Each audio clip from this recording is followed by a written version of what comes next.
Good evening everyone. चलो start करते हैं।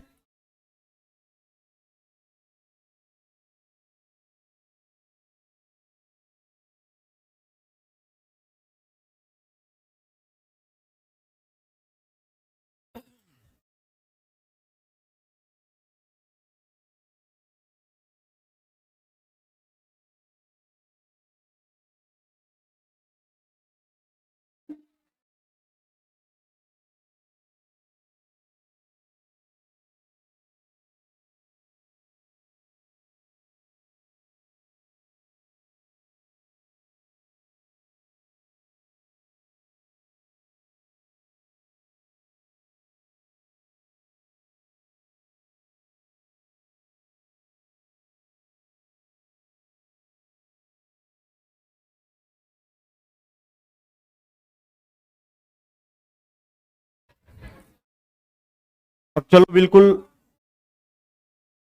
आवाज क्लियर आ रही है सबको विनो? चलो स्टार्ट करते हैं डियर। तो कल का हमारा तो सेशन फर्स्ट था आई होप, और हमने एनालिसिस किया था कि हमें कैसे पढ़ना है, क्या पढ़ना है, जो हमारे लिए क्या है जरूरी था करना। टॉपिक सभी को समझ में आ चुका होगा जिनने भी क्लास लिया हुआ है। और आज हमारा पहला सेशन है, जैसा कि आप लोग देख पा रहे होंगे, स्क्रीन पे भी नजर आ रहा होगा, न्यूक्लियर फिजिक्स का। ठीक ना?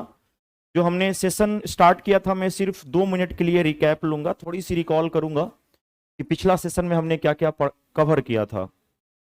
एक तो डियर मैंने आपको पॉइंट शेयर किया था कि न्यूक्लियर फिजिक्स के नाभिकीय भौतिकी के फादर कौन है, फाउंडर कौन है। सभी को क्लियर था? रदरफोर्ड। क्लियर था ना डियर? फिर डियर हमने, क्योंकि जो न्यूक्लियर फिजिक्स का जो कॉम्बिनेशन है उसमें मैक्सिमम टर्म आपके केमिस्ट्री के भी टर्म उसमें ऐड होते रहते हैं। क्या आवाज कुछ प्रॉब्लम आ रही है? ओके।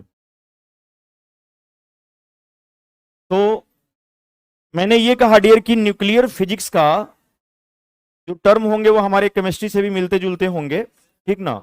लेकिन क्वेश्चन यहां से 2022 बीपीएससी में भी पूछा गया है। हाइड्रोजन बम से कंसेप्ट से क्वेश्चन भी नो मेंशन किए गए हैं। इंपॉर्टेंट टॉपिक है, क्वेश्चन भी आते हैं।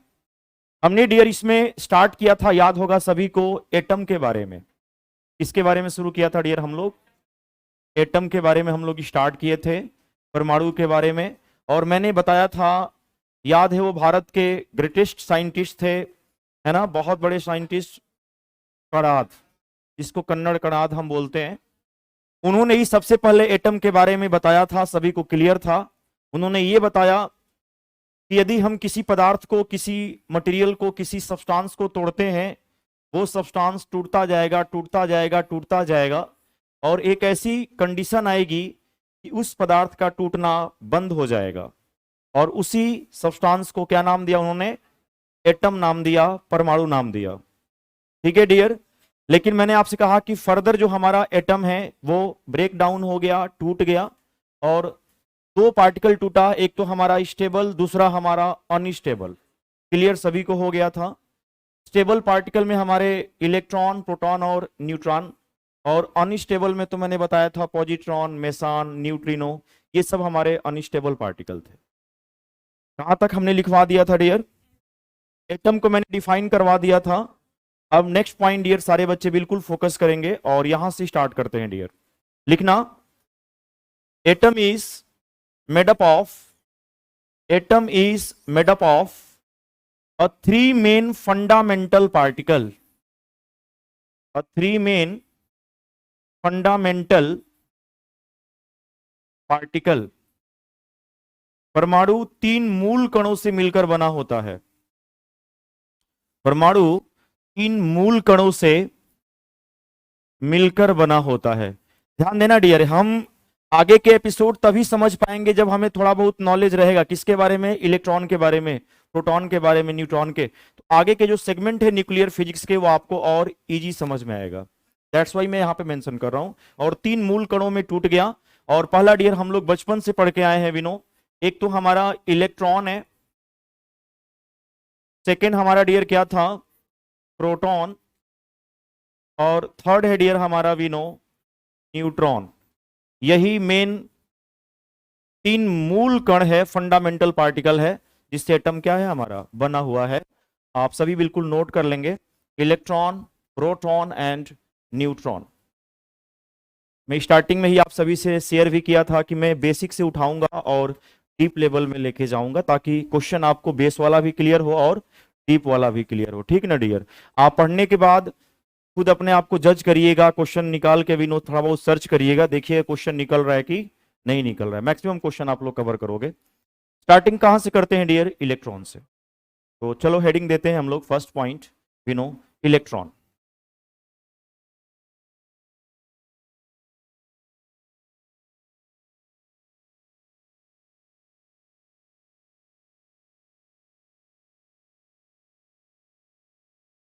यदि मैं बताना चाहूं कि भाई ये कैसा कण है, तो ये एक तरह का इलेक्ट्रोनेगेटिव चार्ज पार्टिकल है। इस पे ऋणावेशित चार्ज होता है ना, माइनस चार्ज होता है। तो पहला पॉइंट डियर नोट करेंगे इलेक्ट्रॉन में, it is an electronegative charge particle. It is an electronegative charge particle. यह एक विद्युत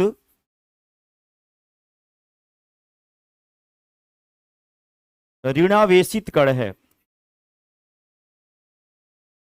ये तो हम लोग बिल्कुल बचपन से पढ़ के आए हैं कि इलेक्ट्रॉन पे कैसा चार्ज होता है डियर? आपका नेगेटिव चार्ज होता है, एक इलेक्ट्रोनेगेटिव चार्ज पार्टिकल है। क्लियर ना? इट वाज डिस्कवर्ड बाई, यदि मैं बात करना चाहूं कि भाई इलेक्ट्रॉन के डिस्कवरर कौन है, तो बिल्कुल पता है सबको, जे जे थॉमसन। तो बिल्कुल नोट कर लेंगे dear, it was discovered by J J Thomson. तो जे जे थॉमसन ने इसकी खोज किया था। It was discovered by J J Thomson. और जे जे थॉमसन को थोड़ा सा डबल इन्वर्टेड कर देना, ताकि माइंड मेकअप हो जाए। एक एक चीज को बिल्कुल बेसिक से कैप्चर करना है। नेक्स्ट पॉइंट डियर आपसे पूछेगा कि ये जो इलेक्ट्रॉन है, इसका मास कितना होता है, इसका द्रव्यमान कितना होता है। तो लिखिएगा dear, mass of electron, electron का द्रव्यमान। और ये भी डियर आप लोग बिल्कुल पढ़े होंगे, कई बच्चे होंगे, 9.1 इंटू 10⁻31 kg। ग्राम में क्या हो जाएगा आपका? 28 हो जाएगा। तो ये इलेक्ट्रॉन का मास है 9.1 into 10⁻31 kg। That is the mass of electron. Clear ना पॉइंट? एक इलेक्ट्रोनेगेटिव चार्ज पार्टिकल है, इसका मास भी क्लियर हो गया। खोजा किसने डियर? जे जे थॉमसन ने किया था। अब बात करते हैं डियर कि इस पे चार्ज कितना होता है। यदि मैं मान लो बात करूं कि भाई इलेक्ट्रॉन पे चार्ज कितना होता है, बिल्कुल क्लियर है डियर, चार्ज तो होगा माइनस में ही होगा ना। तो हम बिल्कुल डिनोट करेंगे -1.6 इंटू 10⁻19 कूलाम। तो ये इलेक्ट्रॉन पे चार्ज होता है, ये इलेक्ट्रॉन पे डियर आपका आवेश होता है। तो ये भी एक फर्दर नोट कर लेना इलेक्ट्रॉन के बारे में। इस पे चार्ज माइनस में होगा, और वो है डियर आपके सामने, चार्ज का यूनिट क्या होता है विनो? कूलाम। तो -1.6 into 10⁻19 coulomb, that is the charge of electron.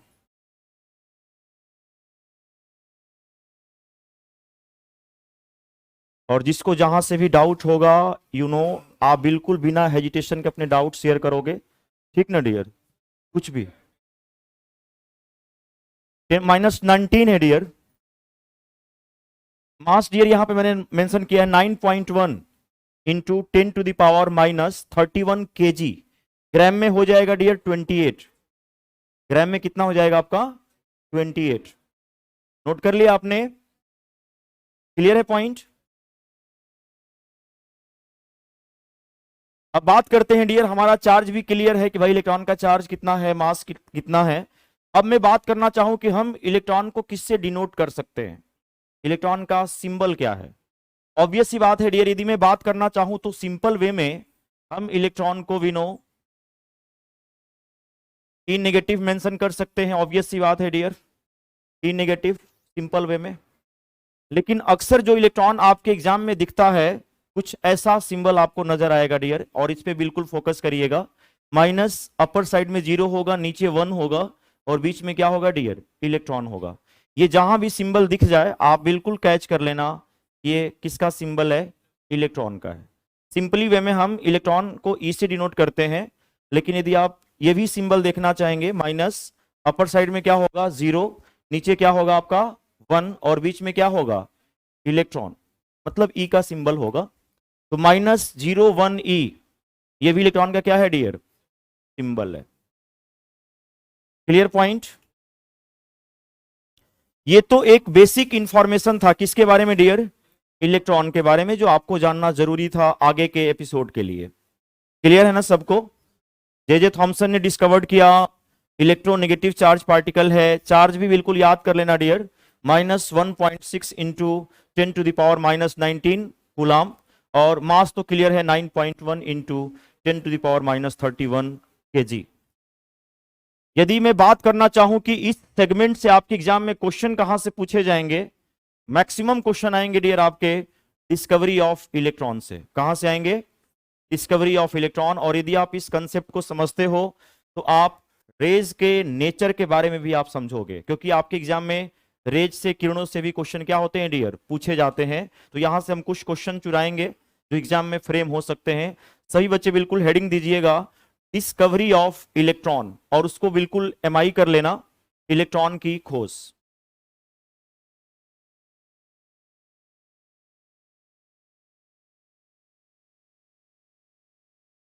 Simply हाँ, कहीं दिख जाए तो आप समझना कि इलेक्ट्रॉन है ये। हम्म, हाँ, वो तो डिपेंड करेगा ना मटेरियल्स पे। जैसे मान लो मटेरियल्स में इलेक्ट्रॉन ट्रांसमिट हो रहे हैं, उसके भी डेंसिटी पे वो कैप्चर करेगा फ्लो कितना जा रहा है इलेक्ट्रॉन का। समझ रहे हैं ना। जैसे मान लो कॉपर हो गया, सिल्वर हो गया, अब मैक्सिमम किस में जाएगा इलेक्ट्रिक कंडक्ट, किस में होगा इलेक्ट्रॉन का फ्लो, सिल्वर में होगा। किस में होगा डियर, सिल्वर में। मटेरियल्स के नेचर पे भी डिपेंड करता है। हाँ, ऑब्वियस ही बात है डियर, जब डियर ये डिलोकलाइज करता है, घूमता है, एनर्जी भी क्या करता है, रिलीज करता है। समझ गए। यदि हम इसको एनर्जी देंगे तो ये आउटर सेल छोड़ के बाहर सेल में भी चला जाएगा। समझ रहे हैं ना। हाँ हाँ,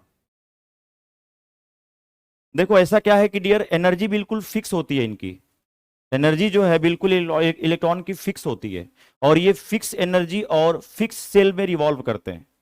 क्योंकि जब रदरफोर्ड साहब ने कहा कि इलेक्ट्रॉन डिफिनिट डिफिनिट मतलब डिफरेंट ऑर्बिट में घूमते रहते हैं, ऐसा एक फिजिक्स में सिद्धांत है इलेक्ट्रोडायनेमिक थ्योरी, उष्मागतिकी सिद्धांत है।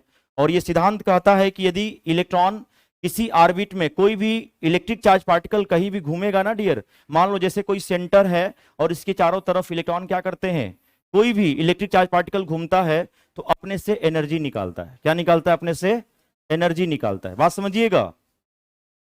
रदरफोर्ड ने मेंशन किया कि भाई आप लोग पढ़े भी होंगे कि न्यूक्लियस के चारों तरफ इलेक्ट्रॉन क्या करते हैं डियर, डिलोकलाइज करते, घूमते रहते हैं। रदरफोर्ड ने कहा कि इलेक्ट्रॉन अलग अलग डिफरेंट ऑर्बिट में क्या करता है, घूमता है। अब उसके कंसेप्ट को विनो ड्रॉबैक निकाला गया फिजिक्स के इलेक्ट्रोडायनेमिक थ्योरी के आधार पे, कि भाई यदि किसी सेंटर के तरफ कोई भी इलेक्ट्रिक चार्ज पार्टिकल घूमेगा तो अपने क्या निकालेगा, एनर्जी। तो ये भी तो एक इलेक्ट्रिक चार्ज पार्टिकल है, ये भी तो एक सेंटर की तरफ क्या कर रहा है डियर, घूम रहा है। इसमें ये भी एनर्जी क्या करेगा, निकालेगा। तो मान लो यदि कोई के सेल में इलेक्ट्रॉन है, कोई एल सेल में इलेक्ट्रॉन है, एल सेल का इलेक्ट्रॉन घूम रहा है, एनर्जी निकालेगा। एनर्जी खत्म होगी तो कहां आएगा डियर, के में आएगा। और फाइनली यदि एनर्जी खत्म हो गई तो किस में आके गिर जाएगा, एटम में। और दैट इज इम्पॉसिबल, ऐसा संभव नहीं है। तभी तो रदरफोर्ड के एटॉमिक मॉडल में स्टेबल देखा गया कि भाई आपने स्टेबिलिटी को नहीं बता पाया। कहा जाता है कि जो इलेक्ट्रॉन है वो एनर्जी फिक्स और फिक्स ऑर्बिट में क्या करेंगे, घूमेंगे।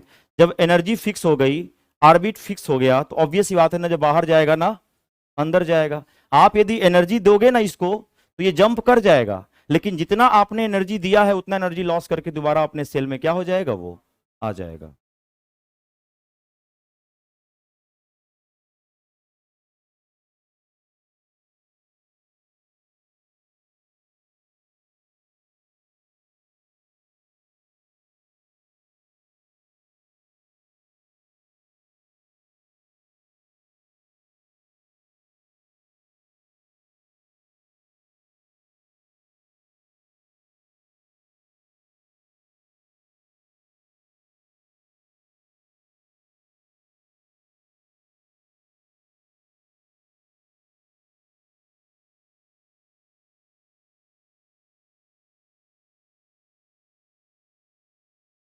चालू कराना है, ऑफ करना है।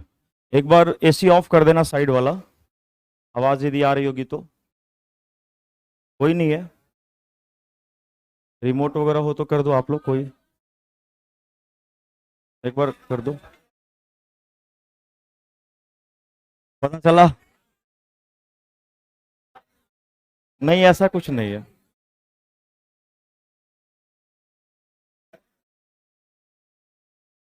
पता चला इलेक्ट्रॉन का एपिसोड चल रहा है और इलेक्ट्रिसिटी कंडक्ट होना शुरू हो जाए। एनीवे, सारे बच्चे बिल्कुल ये फिगर बनाएंगे डियर, यहां से क्वेश्चन हमें बिल्कुल सही से कैच करना है। क्लियर हो रहा है ना सभी को?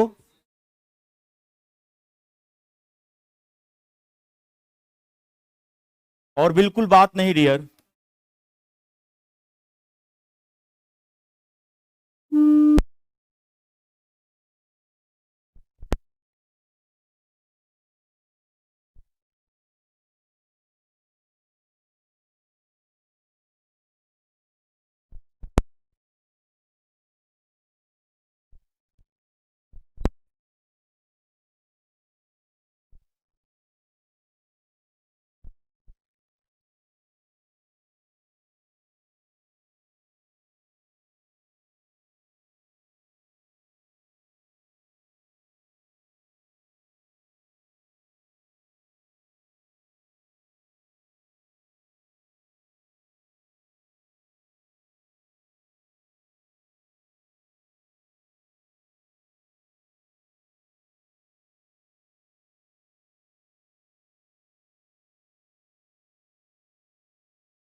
ठीक है,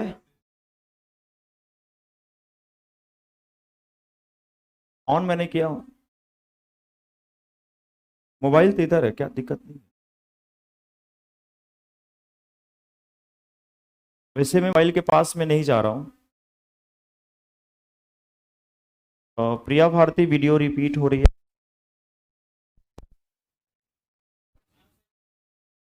क्लियर है? चलो स्टार्ट करें डियर, सबने फिगर बना लिया? ओके। जब इलेक्ट्रॉन की डिस्कवरी की बात हुई, इलेक्ट्रॉन के बारे में तो हमने जान लिया। जब इलेक्ट्रॉन की डिस्कवरी की बात हुई थी डियर, तो सबसे पहले जे थॉमसन ने एक डिस्चार्ज ट्यूब लिया। आप लोग भी देख पा रहे होंगे, एक डिस्चार्ज ट्यूब मैंने मेंशन किया है। ये पूरी एक डिस्चार्ज ट्यूब है, ठीक ना? और डिस्चार्ज ट्यूब का एक प्लेट आप लोग क्या देख रहे हो डियर? कैथोड। और दूसरा प्लेट क्या देख रहे हो? एनोड। आप नाम सुने होंगे इलेक्ट्रोड का, सुना है आपने? कैथोड और एनोड दोनों को ही क्या बोलते हैं हम लोग ग्रुपली? इलेक्ट्रोड बोलते हैं। याद रखिएगा डियर, जो कैथोड होता है वो हमेशा नेगेटिव प्लेट होता है। ये क्वेश्चन बनता है एग्जाम में कि कैथोड नेगेटिव प्लेट है कि पॉजिटिव, तो बिल्कुल कैच करिएगा। जो कैथोड है डियर, ये आपका नेगेटिव प्लेट होता है, ऋणावेशित प्लेट होता है। जबकि आपका जो एनोड है डियर, ये आपका पॉजिटिव धनावेशित प्लेट होता है। ये क्वेश्चन का एंगल बनता है कि कैथोड पॉजिटिव होता है कि नेगेटिव। और बिल्कुल कैच करिएगा, कैथोड कैसा है? नेगेटिव। और एनोड कैसा है डियर? आपका पॉजिटिव। उसने क्या किया कि जो डिस्चार्ज ट्यूब लिया उसने उसने डिस्चार्ज ट्यूब को कैथोड और एनोड से क्या कर दिया डियर? कनेक्ट कर दिया। और इस कैथोड एनोड को आप देख पा रहे होंगे हाई वोल्टेज सोर्स, एक ऐसा डिवाइस से जोड़ दिया जिस डिवाइस में लगभग 10,000 mega electron volt electric generate करने की क्या थी? कैपेसिटी थी। कैच करिएगा बात को। मैंने कहा कि एक डिस्चार्ज ट्यूब लिया, उस डिस्चार्ज ट्यूब में एक प्लेट कैथोड, दूसरा एनोड, और दोनों को हाई वोल्टेज सोर्स से क्या कर दिया, जोड़ दिया, एक ऐसा सोर्स जिसमें 10,000 mega electron volt electric generate करने की क्या थी, कैपेसिटी थी, उससे कनेक्ट कर दिया। कनेक्ट करने के बाद क्या करते हैं डियर, जो एनोड प्लेट है, जैसे मैंने तो थोड़ा सा ऐसे बना दिया है, जैसे जो एनोड प्लेट है उस एनोड प्लेट को इसने परफोरेट कर दिया। परफोरेट का मतलब कि बीच बीच में क्या कर दिया उसने, प्लेस दे दिया, बीच बीच में गैप दे दिया। जो एनोड प्लेट था ना, क्या किया, बीच बीच में गैप दे दिया। और उस एनोड प्लेट के पीछे ध्यान दीजिएगा, इस एनोड प्लेट के पीछे, यदि मैं थोड़ा सा कलर से मेंशन करना चाहूं, इस एनोड प्लेट के पीछे डियर एक एक कोटिंग कर दिया, किसका, इनफ्लोरेसेंस का। नाम सुने होंगे, यदि कोई रेज पड़ती है तो उस पर क्या होती है, चमक पैदा होती है। क्या होती है, तो उसने क्या किया था कि जो एनोड प्लेट है इसके पीछे एक कोटिंग किया, जिसको डियर हम कहते हैं इनफ्लोरेसेंस। इनफ्लोरेसेंस बोलते हैं इसको, हिंदी में कहते हैं डियर प्रतिदीप्ति। क्या बोलते हैं इसको हिंदी में, प्रतिदीप्ति।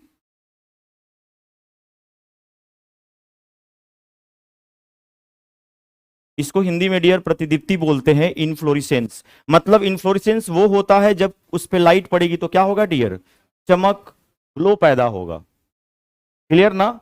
उसने क्या किया कि एनोड प्लेट को परफोरेट किया और उसके साइड पे एक इन्फ्लोरेसेंस की कोटिंग कर दिया। उस इन्फ्लोरेसेंस का नाम कभी एग्जाम में पूछ देता है कि इनमें से कौन इन्फ्लोरेसेंस है।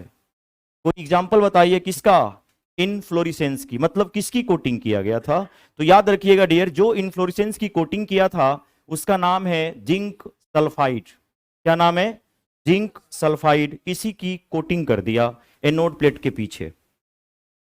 कैच करिएगा एक एक बात को, सारे क्वेश्चन निकल जाएंगे आपके, ठीक ना। एनोड प्लेट के पीछे क्या करता है डियर, वो एक तरह का इन्फ्लोरेसेंस जिंक सल्फाइड की कोटिंग कर देता है। और कोटिंग करने के बाद इस डिस्चार्ज ट्यूब के अंदर क्या करता है, वो गैस भरता है। क्या करता है, वो गैस भरता है। और फुल्ली गैस भर दिया, फुल्ली गैस भर दिया पहले। जब उसने इसके अंदर गैस भर दिया, और गैस भरने के बाद जैसे उसने इलेक्ट्रिक सप्लाई करना शुरू किया, मतलब जैसे उसके अंदर इलेक्ट्रिक जनरेट करना शुरू किया, क्योंकि गैस का कंडीशन जो डेंसिटी थी उसके अंदर बहुत ज्यादा थी, तो कुछ रिएक्शन नहीं हुआ, रिएक्शन कुछ पता ही नहीं चला। उसको लगा कि यार हमें गैस की जो वॉल्यूम है वो कम करना पड़ेगा, जो प्रेशर है वो क्या करना पड़ेगा, कम करना पड़ेगा। और क्या करता है डियर, वो इस वैक्यूम के जरिए जो गैस इसके अंदर फुलफिल किया है उसको खोल के और गैस को क्या कर रहा है, बाहर निकाल रहा है। और बहुत ही कम प्रेशर लगा दिया, बहुत ही कम प्रेशर, मतलब कुछ ही गैस इसके अंदर क्या किया उसने, फुलफिल किया। यदि मैं बात करना चाहूं कि उस प्रेशर का कितना डिनोट कर सकते हैं, तो देखो डियर, कम से कम 0.001 mmHg। आप देखे होंगे अक्सर बीपी वगैरह आप मेजर करते होंगे तो लास्ट में आता है ना mmHg मेंशन होता है, प्रेशर वी नो। अब देखो डियर कितना कम प्रेशर लगाता है, देख रहे हो ना, 0.001 mmHg प्रेशर क्या करता है उस ट्यूब के अंदर, जनरेट करता है। और जैसे प्रेशर कम करता है, उसको अचानक क्या दिख रहा है कि एनोड प्लेट पे ग्रीन कलर का चमक पैदा हो रहा है। क्या चमक पैदा हो रहा है, कौन सा कलर का, ग्रीन कलर का। कैच करिएगा, उसने तुरंत इलेक्ट्रिसिटी देना शुरू किया दोनों प्लेट में। और जैसे इलेक्ट्रिसिटी आया डियर, प्रेशर कम कर दिया, उसको कुछ नहीं दिख रहा, उसको सिर्फ इस वाले सेगमेंट पे ग्रीन कलर का इन्फ्लोरेसेंस दिख रहा है, हरे रंग का चमक दिख रहा है। अब वो चमक के जरिए ये गेस करने लगा, यार ये चमक आया कहां से, ये जो ग्लो है, चमक है, क्योंकि जो डिस्चार्ज ट्यूब है तो पैक है, बाहर से तो कोई रेस आ नहीं सकती है, ऑब्वियस सी बात है डियर, चमक हो रहा है। और चूंकि प्लेट, कौन सा प्लेट पे चमक पैदा हो रहा है, पॉजिटिव प्लेट पे। कंफर्म, यदि रेज आएगी भी तो कहां से आएगी, नेगेटिव से आएगी। क्लियर हो रहा है ना, रेज कहां से आएगी डियर, नेगेटिव से आएगी। तो उसको लगा कि ये रेज जो है सामने वाली प्लेट से आ रही है, क्योंकि वो रेज इनविजिबल थी, वो रेज उसको दिख नहीं रही थी, सिर्फ इनविजिबल रेज थी। उसको ये लग गया कि जो रेज आ रही है वो सामने वाली प्लेट से आ रही है। अब मान लो उसको ये रेज दिखा, आई मीन इनविजिबल रेज है, उसने गेस किया कि भाई कोई रेज आ रही है, इस पे टक्कर मार रही है, और रेज पड़ते ही वो क्या कर रहा है, चमक पैदा कर रहा है। अब उसको लग गया कि रेज आ रही है कैथोड प्लेट से, दैट्स वाई डियर उसने इस रेज का नाम ही रख दिया और क्या नाम रख दिया डियर? कैथोड रेज रख दिया। बोल दिया कि भाई ये कैथोड रेज है, जो कि कहां से आ रही है? कैथोड प्लेट से आ रही है। अब आप सभी को पता है डियर कि कैथोड प्लेट कैसा है, पॉजिटिव की नेगेटिव? नेगेटिव प्लेट है। ऑब्वियस सी बात है डियर, जो रेज आएगी उसका भी नेचर कैसा होगा? यानी कैथोड रेस किस नेचर का होगा? नेगेटिव। और इसी कैथोड रेस को उसने बोला कि यही तो इलेक्ट्रॉन है। ये जो कैथोड रेज है यही क्या है? इलेक्ट्रॉन है, क्योंकि इलेक्ट्रॉन भी क्या है डियर? नेगेटिव चार्ज पार्टिकल है। अब यदि आपके पेपर में एक क्वेश्चन बन जाए कि कैथोड रेज क्या होते हैं, कैथोड रेज आर, तो क्या बताएंगे? इलेक्ट्रॉन। बोला कि ये जो कैथोड रेज है जो हमें दिख नहीं रही है, हमने सिर्फ गेस किया, ये क्या है अपने आप में? इलेक्ट्रॉन है। मेरी बात समझ में आया? जो करना कुछ करना चाह रहे थे, क्लियर हुआ डियर? पीछे क्लियर ना? मैंने अगेन डियर, मैंने आपसे कहा कि सिंपल सा इक्वेशन लिया, कुछ नहीं किया। एक डिस्चार्ज ट्यूब ले लिया, गैस भर दिया। गैस का प्रेशर याद रखिएगा, बहुत कम प्रेशर क्रिएट किया था, 0.001 mmHg। आई होप प्रेशर ज्यादा होने की वजह से वो रेज क्रॉस नहीं कर रहा था, वो रेज जो आ रही थी वो क्रॉस नहीं कर पा रही थी, जिसके वजह से पहले अटेम्प्ट में उसको कुछ पता नहीं चला। लेकिन जब वो प्रेशर कम कर देता है तो रेज आनी शुरू हो गई, और वो रेज आकर के इस एनोड प्लेट से पार करते हुए इस इन्फ्लोरेसेंस जो जिंक सल्फाइड की कोटिंग की गई है उस पे पड़ी, और पड़ते ही चमक पैदा करना शुरू कर दी। और वो चमक के जरिए गेस कर लिया कि रेज आ रही है अगेन पॉजिटिव प्लेट से। चूंकि वो रेज कैथोड प्लेट से आ रही थी, दैट्स वाई उस रेज को क्या नाम दे दिया? Cathode rays. और बोला कि भाई कैथोड प्लेट नेगेटिव है तो रेज का भी नेचर क्या होगा? नेगेटिव। और इसी रेस को उसने क्या नाम दे दिया? इलेक्ट्रॉन। कि यही तो इलेक्ट्रॉन है। एक तरह से ग्लास का ट्यूब, डिस्चार्ज ट्यूब, उसी को बोलते हैं। Clear point? अब ध्यान देना डियर। हाँ डियर, इनर्ट गैसेस वगैरह कोई भी कॉम्बिनेशन, आप ऑर्गन हो गया, हीलियम हो गया, नियॉन हो गया, इस टाइप के गैस का कॉम्बिनेशन भर दिया। उसको लगा ना, उसको ये लगा कि भाई यदि हम कोई और गैस भरेंगे तो पता चला कि वो रिएक्शन करने लगेंगे। भाई यदि और गैस भर दी, पता चला क्या करेंगे? रिएक्शन। इसलिए वो इनर्ट गैस भी नो फुलफिल कर दिया। समझ रहे हैं ना? ऑर्गन वगैरह, हीलियम वगैरह, इसके अंदर क्या कर दिया उसने? फुलफिल किया था। यहां तक सबको समझ में आया कि नहीं? क्लियर है सबको? पीछे भी, पीछे जो बच्चे, चलो डियर। अब उसका पूरा का पूरा जो अटेंशन था वो इस रेस पे पड़ गया। किस पे पड़ गया? कैथोड रेस पे। और वो इस रेस के नेचर को जानना शुरू कर दिया कि इस रेस के क्या क्या प्रॉपर्टीज हो सकते हैं, ये रेस के क्या क्या नेचर हो सकते हैं, और इसके नेचर से ही क्वेश्चन आपके एग्जाम में फ्रेम होते हैं। पहला क्वेश्चन तो आप लोग बिल्कुल इस सेगमेंट से कैच कर लीजिएगा। एक तो कैथोड एनोड का नेगेटिव पॉजिटिव सेगमेंट से क्वेश्चन बनता है, कौन प्लेट पॉजिटिव है कौन प्लेट नेगेटिव है। सेकंड क्वेश्चन का एंगल बिल्कुल क्लियर हो गया है कि हम कैथोड रेस को क्या बोलना चाहेंगे डियर? इलेक्ट्रॉन बोलना चाहेंगे। कंसेप्ट क्लियर है, क्यों बोलेंगे? ठीक ना? अब उसका पूरा अटेंशन इस रेस पे हो गया। हम लोग नेक्स्ट हेडिंग बनाएंगे dear, properties of cathode rays, cathode किरणों के गुण। लिखिएगा, प्रॉपर्टीज ऑफ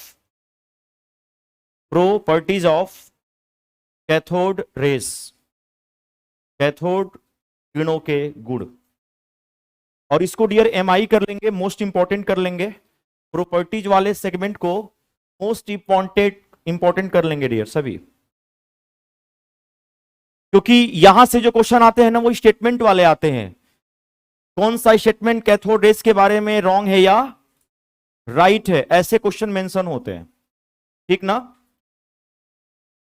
एक तो पहला प्रॉपर्टीज ये हो गया डियर कि कैथोड रेस जिस सरफेस पे पड़ेगी, पूछ दिया कि कौन सा कलर पैदा करेगी, आप बताओगे ग्रीन कलर पैदा करेगी। तो पहला पॉइंट लिखिएगा, cathode rays, cathode rays generate, cathode rays generate a green inflorescence,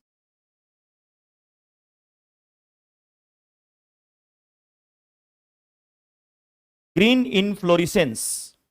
cathode किरणें हरे रंग की चमक पैदा करती है, कैथोड किरणें हरे रंग की चमक पैदा करती है।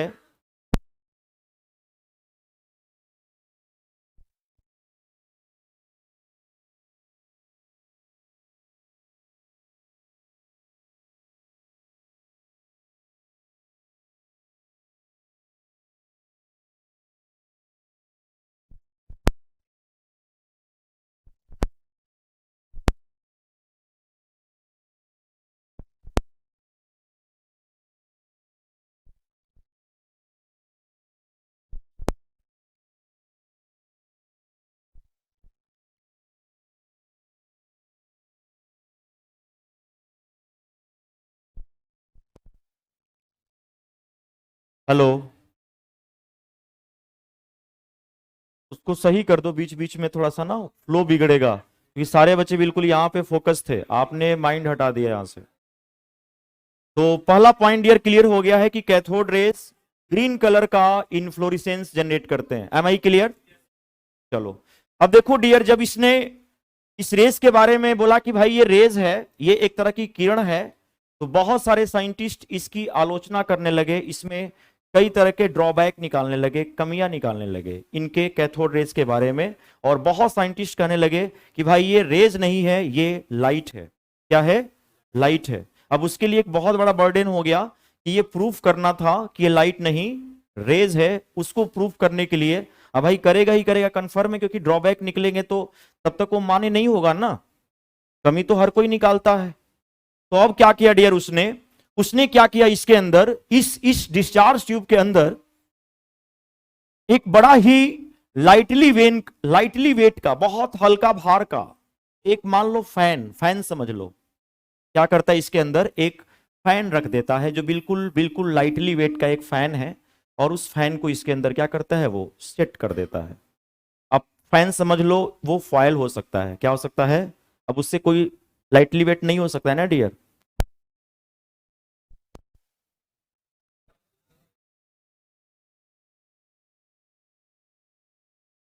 एक्चुअली आज मैं अपना भी माइक नहीं लाया, नहीं तो मैं माइक लेके ही चलता हूँ, दैट्स वाई फिर कोई दिक्कत नहीं होती। स्टार्ट करें फिर। करता क्या है डियर कि इसके अंदर एक लाइटली वेट का फैन रख देता है, बिल्कुल लाइटली वेट का फैन रखता है। ऐसा फैन मतलब मान लो एक तरह से गोल्ड का फॉयल है। क्या है? गोल्ड का फॉयल, क्योंकि सबसे मैलिएबल कौन है आपका? गोल्ड ही है। तो गोल्ड का एक फैन रख देता है, और फैन रखने के बाद उसको ये प्रूफ करना था कि ये लाइट नहीं है, क्या है, रेज है। और जैसे डियर वो इस फैन को रखता है, वही काम करता है, इलेक्ट्रिसिटी देना क्या करता है डियर, शुरू करता है। जैसे इलेक्ट्रिसिटी देना शुरू करता है, प्रेशर तो बिल्कुल क्लियर है, 0.001 mm Hg प्रेशर लगाता है। और प्रेशर लगाते ही देखता क्या है कि ये जो फैन है ये डिलोकलाइज करने लगा, इसी के अंदर घूमने लगा। क्या होने लगा डियर? घूमने लगा। अब आप बताओ, यदि आप पे लाइट पड़ेगी, किसी चीज पे लाइट पड़ेगी तो वो मूव करेगा? नहीं मूव करेगा ना डियर। कन्फर्म में पहला तो स्टेटमेंट उसने गलत साबित कर दिया कि देखो भाई, ये जो फैन है ये इसके अंदर क्या कर रहा है, घूम रहा है। यानी वो रेज आ रही है, जो रेज आ रही है उस रेज में छोटे छोटे पार्टिकल हैं। छोटे छोटे क्या है? कण हैं, पार्टिकल हैं। और वो छोटे छोटे पार्टिकल जब यूनाइट होकर के विद फोर्सली, भाई 10,000 मेगा इलेक्ट्रॉन बोल, समझ ही रहे हो, यदि हाई स्पीड से आ रही है तो आप समझ सकते हो कि उसके अंदर काइनेटिक एनर्जी कितनी हाई होगी। और जैसे वो रेस में अंदर जो पार्टिकल्स हैं, टाइनी पार्टिकल्स बोल सकते हैं, बिल्कुल छोटे छोटे पार्टिकल्स बोल सकते हैं, जैसे वो स्ट्राइक करता है और इसको पुश करता है और ये मोशन में आ जाता है। मतलब उसने नेचर जान लिया कि ये जो रेज आ रही है तो रेज ही, लाइट होता तो शायद इसको मूव नहीं कराता, है तो रेज ये, लेकिन इस रेज में छोटे छोटे पार्टिकल्स हैं। यदि आपसे पूछ दे कि कैथोड किरणें किन कणों से मिलकर बनी होती है, तो आप बताओगे टाइनी पार्टिकल से मिलकर बनी होती है, बिल्कुल सूक्ष्म कणों से मिलकर बनी होती है। Second point right now, cathode rays are made up of, cathode rays are made up of tiny particles. Cathode किरणें सूक्ष्म कणों से मिलकर बनी होती है। और टाइनी पार्टिकल्स को डबल इन्वर्टेड कॉमा में कर देंगे, cathode rays are made up of tiny particles. Clear ना? ऐसे पता है क्वेश्चन कैसे आते हैं dear, which statement are correct incorrect related to cathode rays. तीन सही देगा और ये क्या करेगा डियर, गलत दे देगा। और ऐसे क्वेश्चन आए हुए हैं, दैट्स वाई मैं आपसे शेयर भी कर रहा हूं। असर्शन वाले, स्टेटमेंट वाले क्वेश्चन ऐसे बनते हैं, और वो बच्चा तभी निकाल पाएगा जब उसको प्रॉपर्टीज क्या रहेगा डियर, क्लियर रहेगा। मैं चाहता तो आपको लिखवा भी देता नॉर्मली, लेकिन किसी कंसेप्ट को यदि आप समझ के लिखोगे ना तो वो जल्दी आप भूलोगे। ये कंसेप्ट बिल्कुल याद रखिएगा। तो ये रेज, एक तो पहला सेगमेंट हो गया कि भाई ग्रीन कलर का इन्फ्लोरेसेंस जनरेट करता है। सेकेंड, उसने उनके कंसेप्ट को भी नो डिस्प्रूव कर दिया कि भाई ये किसकी बनी होती है, ये एक तरह का रेज है, इसमें छोटे छोटे पार्टिकल्स हैं। हाँ डियर, देखो अब बात यह है ना कि हम बोल सकते हैं, लेकिन कई ऐसे, अब लाइट पड़ना सेंस समझ ही रहे हो आप, कई ऐसे रेज होते हैं ना डियर जी, किसी चीज को मूव कर देते हैं, मतलब मान लो चल लो कि एक वेव के फॉर्म में जनरेट हो रहा है, उसके अंदर फ्रीक्वेंसी आ गई है उस टाइप में, समझ रहे हो ना। नहीं तो आप लाइट किसी पे डालोगे तो बस पड़ेगा ना, वो चीजें आपको विजिबल दिखेगी, दिखेगी आपको। ऐसा तो नहीं है कि लाइट पड़ेगा और कोई चीज आप में क्या ला देगा, उसमें मोशन ला देगा। किसने? नहीं, इसके अंदर मतलब ऑलरेडी टाइनी पार्टिकल्स अवेलेबल हैं, इसके अंदर जो है ऑलरेडी छोटे छोटे जो पार्टिकल्स हैं वो क्या है, अवेलेबल है बिल्कुल। और वो टाइनी पार्टिकल्स जब स्ट्राइक कर रहे हैं तो उसमें क्या आ रही है, मोशन आ रही है। मतलब जिस प्लेट से निकल रहा है उसमें ऑलरेडी छोटे छोटे पार्टिकल्स इस रेस के ही अंदर प्रेजेंट है। समझ रहे जो कहना चाह रहे हैं ना। अदरवाइज देखो लाइट होता तो शायद वो मूव नहीं करता, लाइट होता तो वो मूव नहीं करता, इसमें रेस के प्रॉपर्टीज थे, दैट्स वाई उसमें क्या होने लगा डियर, डिलोकलाइजेशन हो गया। मैं ये नहीं कर रहा हूं, देखो हर एक चीज में छोटे छोटे पार्टिकल्स होते हैं, कोई भी चीज ले लो उसमें क्या होते हैं, छोटे छोटे पार्टिकल्स, माने नैनो स्तर के पार्टिकल्स होते हैं, कोलाइजन पार्टिकल्स होते हैं, समझ रहे हैं। लेकिन किसी चीज पे लाइट पड़ेगा तो चीजें हमें क्या होगी, विजिबल दिखाई देगी, दिखेगी। और कई ऐसे रेज होती हैं पड़ते उसमें क्या ला देता है डियर, मोशन ला देता है। तभी तो उसके फॉयल को ही क्या करने लगा, ये घुमाने लगा। अब घुमाने का सेंस ये है कि भाई इस रेज में छोटे छोटे क्या है, पार्टिकल्स हैं, मूव कर रहे हैं तो उसमें क्या आ रहा है, मोशन आ रहा है। Clear point. सेकेंड कंडीशन देखो डियर क्या करता है, इस डिस्चार्ज ट्यूब के अंदर उसने एक पार्टीशन रखता है, एक ऐसा पार्टीशन रखता है जो बिल्कुल ओपेक है। ओपेक समझते हैं आप, ओपेक क्या होता है डियर, ट्रांसपोर्ट ट्रांसपेरेंट ना हो जो, वही हमारा क्या कहलाता है, ओपेक। आप समझ लो कि उसके अंदर क्या रख देता है, वो एक तरह का, नाम सुने होंगे मीका, सुना है आपने, माइका, अभ्रक जिसको बोलते हैं, देखा भी होगा आपने, अभ्रक माइका। एक अभ्रक का इसके अंदर क्या करता है डियर, वो पार्टीशन रख देता है, इसके अंदर एक छोटा सा अभ्रक पार्टीशन करके मेंशन कर देता है, किसके अंदर, डिस्चार्ज ट्यूब के ठीक सेंटर पे उसने माइका को फिट कर दिया। और माइका फिट करने के बाद अगेन क्या देख रहा है इसका प्रॉपर्टीज, कि फिर वही काम किया, इलेक्ट्रिक जनरेट किया, बिनो रेज निकलना क्या हो गया, शुरू हो गया। और जैसे रेज आई तो इसका जो शैडो है, इस माइका का जो शैडो है वो बिल्कुल सामने पड़ रहा है, सामने वाली दीवार पे इसकी क्या हो रही है डियर, शैडो पड़ रही है। तो भाई यदि हमारी शैडो पड़ेगी सामने तो ऑब्वियस सी बात है कोई रेज आएगी तो हमसे टकरा के जाएगी। यदि रेज ऐसे होके चली गई, आई होप ऐसे होके चली गई, आई होप कि हमारा शैडो वहां पे नहीं बनेगा। यानी ये रेज हमेशा स्ट्रेट लाइन में ट्रेवल करती है, हमेशा सीधी रेखा में ही जाती है, दैट्स वाई इसका शैडो क्या हो रहा है डियर, सामने पड़ रहा है। तो नाउ नेक्स्ट प्रॉपर्टीज लिखिएगा, cathode rays goes on straight line, cathode rays goes on straight line, cathode किरणें सीधी रेखाओं में चलती है, cathode rays goes on straight line. तो कैथोड किरणें जो है डियर ये सीधी रेखाओं में गमन करती है, चलती है। ये भी एक कैथोड रेस का क्या है डियर, प्रॉपर्टीज है। तो कुछ प्रॉपर्टीज क्लियर हो रहे हैं। एक तो डियर ग्रीन कलर का चमक पैदा करा, एक मैंने क्या कहा डियर इसके अंदर टाइनी पार्टिकल्स हैं, और तीसरा मैंने क्या कहा, जब चलेगा तो बिल्कुल स्ट्रेट में क्या करेगा, ट्रेवल करेगा। ये भी वी नो दैट की कैथोड रेस का प्रॉपर्टीज था। क्लियर ना तीन सेगमेंट। अब ध्यान देना नेक्स्ट पॉइंट की मैं बात करने वाला हूं डियर, ऐसे मेटल्स, ऐसे मेटल्स, ऐसे धातु जिसकी मेल्टिंग पॉइंट सबसे हाई हो, जिसकी मेल्टिंग पॉइंट क्या हो, सबसे हाई हो। एज लाइक यदि आप एग्जांपल बताना चाहोगे कोई, tungsten, tungsten we know symbol क्या होता है डियर, डब्ल्यू होता है बिल्कुल। तो ऐसे मेटल्स जिसकी मेल्टिंग पॉइंट क्या है, सबसे अधिक है, और ऐसे मेटल्स पे जब हम कैथोड रेस को पास कराते हैं, कैथोड रेस को गिराते हैं, तो तुरंत वो एक्स रेस पैदा करती है। कौन सी रेस पैदा करती है, क्वेश्चन पूछ दे what happened when cathode rays are strike on those metals which have high melting point.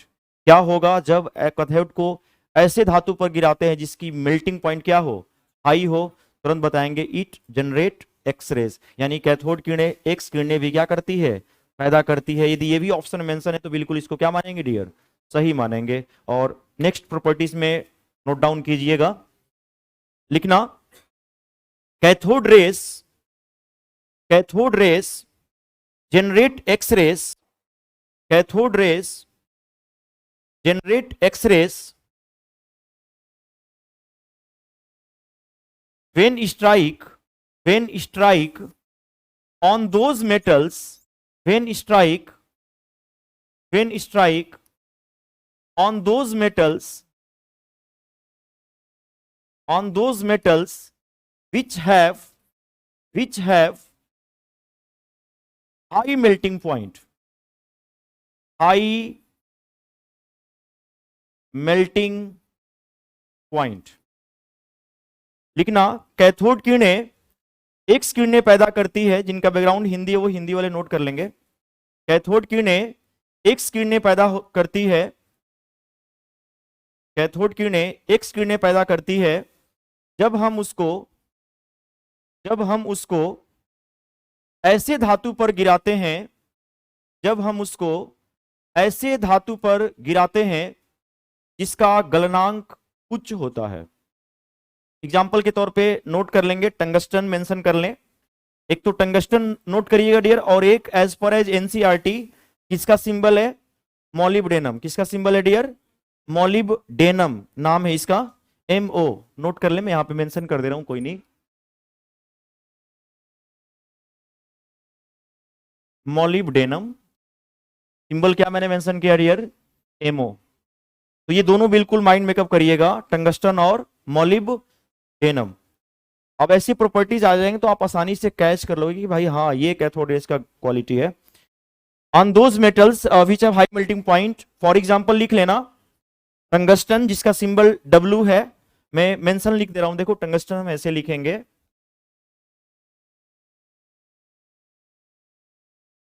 Tungsten W, और मॉलिब्डेनम सिंबल क्या मैंने बताया डियर, MO। यानी कैथोड रेस एक्स रेज भी क्या करती है डियर, जनरेट करती है। क्लियर पॉइंट, वही जो हम लोग एक्सरे कराने जाते हैं बिनो, वही। यहां तक सबको क्लियर हुआ कुछ कुछ पॉइंट कैथोड रेस के बारे में, आई मीन इसके नेचर के बारे में। ऐसे ही बच्चे जिनका अपना बैकग्राउंड नहीं रहा हो उनको भी कोई प्रॉब्लम तो नहीं हो रही है ना, क्लियर हो रहा है ना, ओके। अब ध्यान देना डियर, नेक्स्ट पॉइंट पे एक ऐसा कंसेप्ट जो आपसे मैं शेयर करने वाला हूं जो आपके डेली लाइफ से कनेक्टेड है, बिल्कुल आपके डेली लाइफ से कनेक्टेड है, क्वेश्चन का एंगल ले सकता है, और आपके एनसीईआरटी बुक में भी उस पॉइंट को नोट में मेंशन किया गया है। मैं आपको शेयर कर रहा हूं। आप लोग से क्वेश्चन पूछ दे कि जो हमारी टेलीविजन पिक्चर ट्यूब है, जो हमारी टेलीविजन की पिक्चर ट्यूब है वो किस पे बेस्ड है, तो आप बताओगे कैथोड रेस पे ही क्या है, बेस्ड है। तो इस पॉइंट को बिल्कुल स्टार लगा के, पहले की जो टीवीज आती थी तो बिल्कुल नोट करिएगा डियर, स्टार लगाइएगा, डबल स्टार लगाना इस पे, लिखना our television picture tube is, our television picture tube is based on, our television picture tube is based on cathode race.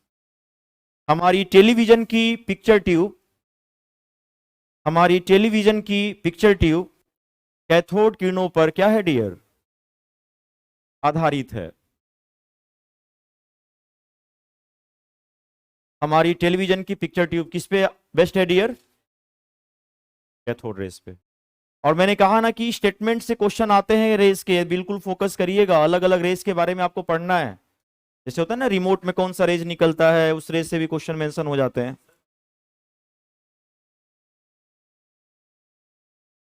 हाँ नहीं, वो एक्चुअली क्या है ना डियर, जो वो टेम्परेचर की बात नहीं है, वहां भी जिंक सल्फाइड की कोटिंग की जाती है।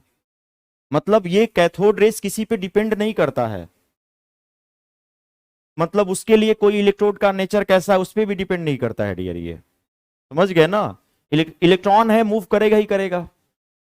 भाई जब उसने बोल दिया कि कैथोड रेज क्या है, इलेक्ट्रॉन है, उसने कैथोड रेज को ही क्या नाम दे दिया, इलेक्ट्रॉन दे दिया। तो कहीं भी इलेक्ट्रिसिटी कंडक्ट होगी तो आप उसको बोल सकते हो कि अपने आप में क्या है, कैथोड रेज है। उसको तो पहले प्रूफ करना था कि ये रेज है क्या, दैट्स वाई उसने प्रेशर सब जनरेट करके ऐसा क्रिएशन किया। समझ गए ना। ओवरऑल तो क्लियर हो गया कि भाई कैथोड रेज क्या है, इलेक्ट्रॉन है। जहां भी हम कैथोड रेज को हमने इलेक्ट्रॉन बोल दिया। क्लियर हुआ कि नहीं पॉइंट डियर, सबको क्लियर है। तो नेक्स्ट पॉइंट डियर प्रॉपर्टीज में लिखेंगे। अब यदि उसने क्या किया डियर, उसने दोनों साइड से इलेक्ट्रिक फील्ड जो है, विद्युत क्षेत्र क्या कर दिया दोनों साइड से। जैसे मान लो ये जैसे मान लो डिस्चार्ज ट्यूब है, तो एक साइड से उसने क्या करता है, वहां पे इलेक्ट्रिक फील्ड जनरेट कर देता है। एक साइड में पॉजिटिव और एक साइड में नेगेटिव सेगमेंट जनरेट कर देता है। और जनरेट करने के बाद सेम प्रोसेस करता है, 10,000 मेगा इलेक्ट्रॉन वोल्ट की इलेक्ट्रिक सप्लाई करता है, प्रेशर कम करता है, रेज निकलना क्या हो गया, शुरू हो गया। रेज तो उसको दिख नहीं रही है भाई, इलेक्ट्रॉन किसको दिखता है विनो, नहीं दिखता ना, ऑलरेडी डियर वो इनविजिबल है। लेकिन होता क्या है डियर, वही चमक के जरिए हर जगह जिंक सल्फाइड वो कोटिंग किया रहता है ताकि पड़े तो चमक पैदा हो, में पता चल जाए कि डायरेक्शन क्या है इसका। तो जैसे वो इलेक्ट्रिक फील्ड जनरेट करता है, ये रेस तुरंत जियर चली जाती है पॉजिटिव की तरफ। कहां चली जाती है, यानी कहीं ना कहीं ये रेज इलेक्ट्रिक फील्ड के भी तरफ क्या होती है, डिफ्लेक्ट होती है, परावर्तित होती है। समझ रहे जो कहना चाह रहे हैं, बिल्कुल परावर्तित हो। लिखना नेक्स्ट पॉइंट। हाँ, लेकिन ज्यादा ये यूज करता है जिंक सल्फाइड, ज्यादा बड़े पैमाने पे यूज होता है। आप देखे होंगे जो रोड किनारे वगैरह भी जो लगे होते हैं ना, डेंजर एरिया में जो लगे होते हैं, वहां भी हम लोग इसकी कोटिंग करते हैं। जैसे लाइट पड़ता है ना विनो, तो चमक वाली जो ग्लो वाली कंडीशन है वो जनरेट होती है। अलग अलग भी यूज करते हैं, ऐसा नहीं है। एज अ कैटलिस्ट के तौर पे यूज करते हैं डियर ज्यादा। जब आप कोई रिएक्शन कराती है ना, तो उस रिएक्शन के रेट को बढ़ाने के लिए ये ज्यादा यूज किया जाता है। As a catalyst, as a उत्प्रेरक हम मॉलिब्डेनम का अक्सर यूज करते हैं। कुछ क्लियर हो रहा है, समझ आया पॉइंट। नाउ नेक्स्ट पॉइंट लिखिएगा डियर।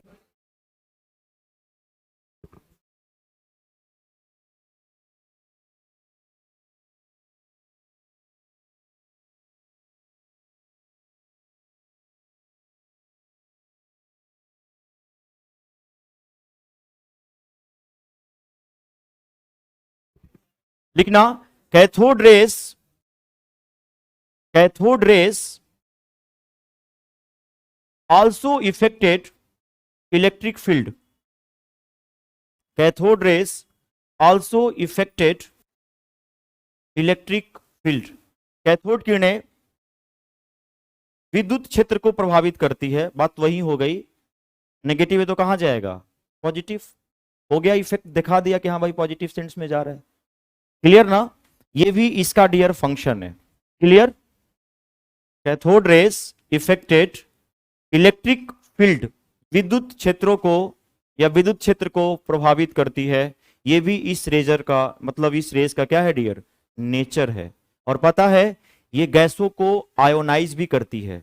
गैस क्या करती है डियर, आयोनाइज। मान लो डियर, सपोज करो, ध्यान देना डियर, यहां पे सपोज करो कि ये सब मॉलिक्यूल्स हैं, क्या है, मॉलिक्यूल्स है। सबके अंदर डियर इलेक्ट्रॉन होगा, सबके अंदर इलेक्ट्रॉन होगा भाई, प्रोटॉन इलेक्ट्रॉन सब होंगे। ऑब्वियस बात है डियर, जब ये कैथोड रेस टकराएगा तो इलेक्ट्रॉन क्या होगा, ये निकलेगा। जब इलेक्ट्रॉन कोई निकालेगा तो ऑब्वियस सी बात है भाई, पार्टिकल्स में मेटल भी तो हो सकते हैं, पार्टिकल में नॉन मेटल भी तो हो सकते हैं। तो मेटल का करेक्टर क्या होता है डियर, जब इलेक्ट्रॉन लॉस करता है पॉजिटिव चार्ज बन जाता है उस पर। यानी ये गैस जो होती है ना, जब ये पड़ता है ना, तो उसमें से इलेक्ट्रॉन क्या होते हैं, निकलते हैं। क्या निकलते हैं, इलेक्ट्रॉन निकलते हैं। मतलब ये गैस को आयोनाइज भी कर सकता है, गैस को आयोनाइज भी कर सकता है। इस रेस जैसे वो रेस मान लो कोई पार्टिकल्स पे टकराई, कोई कण है, कोई मेटल है, बोल सकते हैं आप। ऑब्वियस सी बात है यार, इसके पास इलेक्ट्रॉन तो होगा। अब मान लो कैथोड रेस आ रही है भाई, इसकी जो काइनेटिक एनर्जी है, जो गतिज ऊर्जा है, वो क्या है, बहुत तेज है, फास्ट है। ऑब्वियस सी बात है ये किसी पार्टिकल पर पड़ेगी तो उसके कण क्या हो जाएंगे, निकल जाएंगे। और कोई पार्टिकल कण निकालेगा तो क्या हो जाएगा, पॉजिटिव। सिंपल सी बात है, यानी गैस क्या हो जाता है, आयोनाइज। ये भी प्रॉपर्टीज है किसका, कैथोड रेस का। नेक्स्ट प्रॉपर्टीज नोट करिएगा dear, it ionises the gases, it also ionises, मैंने लिख लिया है यहां पे देख सकते हैं, आयोनाइजेस द गैसेस, यह गैसों को आयनित करती है, यह गैसों को आयनित करती है, यानी गैस को आयोनाइज करने का भी काम किसका है डियर, कैथोड रेस का है।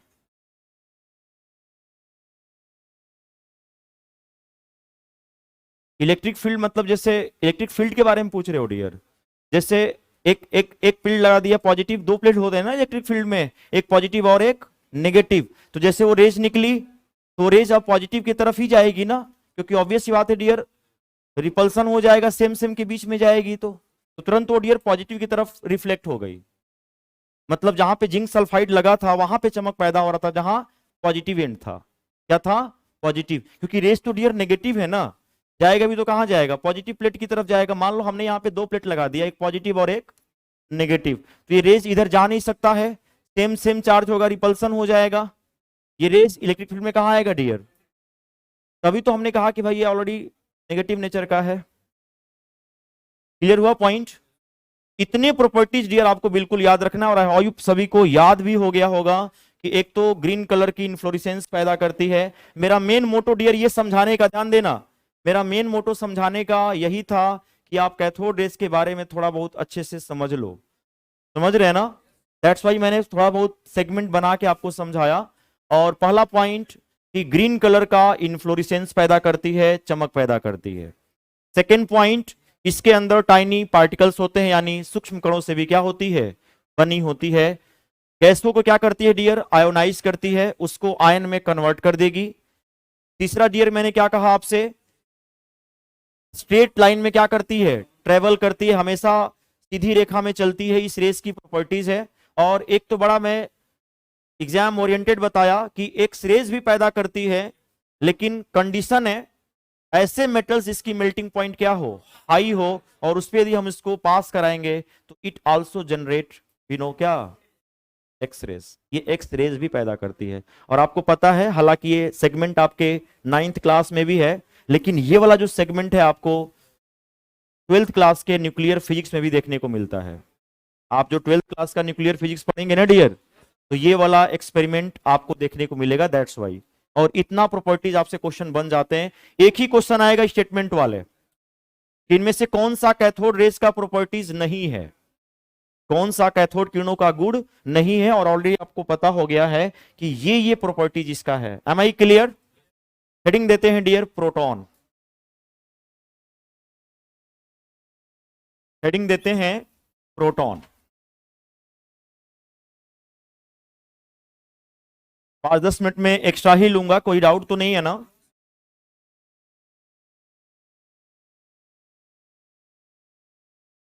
क्लास है, चलो चलो कोई नहीं कोई नहीं, आप फोकस करो।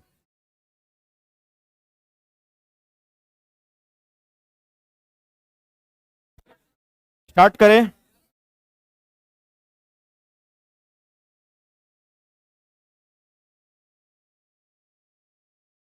अच्छा चलो, इधर इधर इधर इधर इधर इधर तभी छापो, पहले छापो आप लोग जल्दी।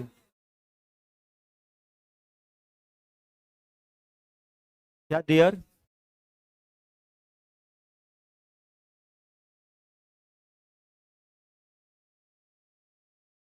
मतलब नहीं समझे क्या करना चाह रहे हो।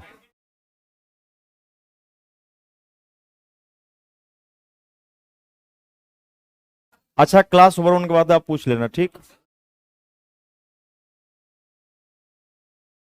नेक्स्ट हेडिंग देना डियर, कोई नहीं पूछ लेना क्लास ओवर के बाद।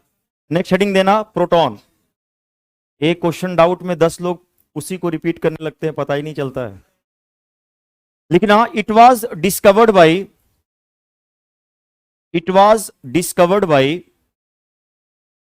और किसने खोजा था पता है, गोल्डस्टीन ने खोजा था। लिखना, it was discovered by Goldstein. इसकी खोज गोल्डस्टीन ने किया था, गोल्डस्टीन नाम मेंशन किया है मैंने, देख सकते हैं। इसकी खोज गोल्डस्टीन ने किया था। लेकिन ये जो टर्म है ना डियर, ये जो प्रोटॉन टर्म है, ये जो प्रोटॉन शब्द है, ये रदरफोर्ड ने दिया था। बिल्कुल लिखना, the term proton was given by, the term proton was given by Rutherford, the term proton was given by Rutherford. Proton शब्द रदरफोर्ड ने दिया था। The term proton was given by Rutherford. नाम देने वाले कौन थे? रदरफोर्ड थे। खोजने वाले कौन थे डियर विनो? होता क्या है कई बार कि नाम कोई और देता है, खोजा कोई और है, नाम दे देता है कि चलो मेरा भी नाम हो जाएगा उसमें, समझ रहे हैं ना, वो कॉम्बिनेशन होता है। हाँ, तो खोजा कोई और है, नाम कोई और दे दिया विनो, यही तो कंडीशन है। हर कोई श्रेय लेना चाहता है। लिखना डियर, इसमें नोट करेंगे प्रोटॉन में next point, it is electro, it is electro positive charge particle, it is electro positive charge particles. यह विद्युत धनावेशित कण है, विद्युत धनावेशित कण है। It is electro positive charge particle, विद्युत धनावेशित कण। इस पे कैसा चार्ज होता है डियर? पॉजिटिव चार्ज होता है। और लिखिएगा मास ऑफ प्रोटॉन, प्रोटॉन का द्रव्यमान। आप में से कोई स्मार्ट बच्चा जो शेयर करना चाहे? बिल्कुल बिल्कुल, 27 केजी ये प्रोटॉन का मास है। 1.6 इंटू 10⁻⁻27 केजी, ये इलेक्ट्रॉन का क्या है डियर? मास है प्रोटॉन का। 24,000 कम हो जाएगा ना डियर, 24। लिखना डियर चार्ज, इस पे चार्ज मेंशन करेंगे, आवेश। क्या मेंशन करेंगे डियर? आवेश। तो देखो डियर, जो चार्ज इलेक्ट्रॉन का होता है वो सेम चार्ज किसका होता है विनो? प्रोटॉन का होता है। जो चार्ज इलेक्ट्रॉन का वही सेम चार्ज। और देखो डियर, इस पे जो चार्ज है वो, अब बात प्लस की रहेगी ना, तो 1.6 इंटू, ये प्रोटॉन का क्या है डियर? चार्ज है। मतलब इलेक्ट्रॉन प्रोटॉन का चार्ज नियर अबाउट इक्विवेलेंट होता है, हम इक्विवेलेंट ही मानते हैं। अंतर सिर्फ किसका होता है? पॉजिटिव और नेगेटिव का, सिर्फ साइन का अंतर होता है, मास बिल्कुल अलग होता है। Clear? Now next point, right now symbol, हम किससे डिनोट करेंगे प्रोटॉन को? तो एक तो डियर, हम यदि सिंबल की बात करें तो हम सिंबल में एक तो हम पी से डिनोट कर सकते हैं, पी फॉर प्रोटॉन विनो, बच्चा वाला। और एक डियर हम इसको डिनोट करना चाहे तो हम H प्लस भी मेंशन करते हैं। क्या बोलते हैं डियर इसको? H प्लस भी अपने आप में क्या है? प्रोटॉन है। क्या है? प्रोटॉन। भाई हाइड्रोजन का एटॉमिक नंबर 1 होता है, ऑब्वियस सी बात है डियर, जब वो एक इलेक्ट्रॉन निकाल देगा तो उस पर एक पॉजिटिव चार्ज क्या हो जाएगा? बन जाएगा, और वही H प्लस क्या कहलाता है? प्रोटॉन कहलाता है। तो जहां H प्लस नजर आए वो भी क्या समझेंगे कि ये अपने आप में प्रोटॉन है। एक और सिंबल डियर आपको नजर आता है प्रोटॉन का, और वो भी मैं यहां पे मेंशन करना चाहूंगा डियर, और वो है आपका 1H1। याद है हाइड्रोजन के आइसोटोप्स, प्रोटियम, ड्यूट्रियम, ट्रीटियम। तो 1H1, कोई नहीं याद नहीं है तो भी कराएंगे। 1H1 को भी हम क्या बोलते हैं डियर? प्रोटॉन बोलते हैं। 1H1 को भी क्या बोलते हैं हम लोग? प्रोटॉन बोलते हैं। और ये वी नो दैट की प्रोटॉन का क्या है? सिंबल है, जनरली सिंबल में डिनोट करेंगे। Clear point?